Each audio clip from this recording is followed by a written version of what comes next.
I want to go ahead and quickly touch on babies and belly buttons. So with it in mind, whether it's back at the rig or the ER, when a baby pops out, a couple things come into play. The first of which is when you clamp the cord, how many times do you clamp is called twice. How many times do you cut is called once.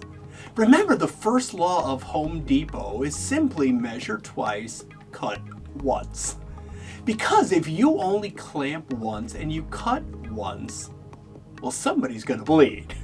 So that's why you clamp twice and you cut somewhere in the middle. Take that one step further, and that's how close to the baby do you put the clamps is called a couple of inches. Right? 6 feet's probably a bit extreme. But leaving a little bit of cord for the nursery to play with if the baby gets sick is a really appreciated gesture. So when you have a baby who's sick, you can try to start a peripheral, but what's a whole lot easier is having your doc, your NP, or your PA go ahead and pop in a belly button line. Now up in the nursery, they do fancy umbilical lines. In transport in the ER, we do it a whole lot faster. And that's called, we measure it and thread it. Meaning if you have 2 inches of cord, if you thread it in 2 inches, you're probably going to hit the vein that you're trying to hit. So when you're trying to practice with this technique, couple ways you can do it. They make umbilical cord models. And if you played with them, you can see how there's the 2 thick arteries and the 1 thin-walled vein. In this one, it's hard to miss because there's only 1 hole to choose from.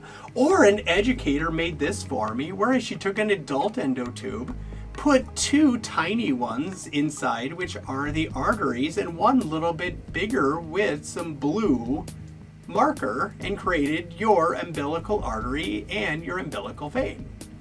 However, with that in mind, there's 2 techniques that the books talk about to do this.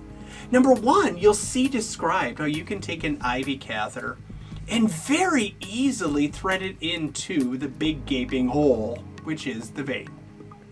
And the problem is, depending on how much umbilical cord you've got and how much baby fat you've got, your IV catheter may not be long enough to actually hit what you're trying to hit. What works far better in real life is to use an umbilical catheter. And an umbilical catheter is 1 foot long. It's more than long enough to hit what you're trying to hit. And it's small enough to easily thread into the big gaping hole. However, the question that comes into play is, can you accidentally put it in the artery? And the answer is yes. But remember, up in the nursery, they intentionally put them into the artery. The difference is the arteries are spasmed closed. That's important. That's God's way of saying that if you're able to put something in there, you probably ought to know what you're doing. Versus the big gaping hole, which is God's way of saying the baby needs an IV, go here. So with that, the way we do that is you see that we've got 3/4 of an inch of cord.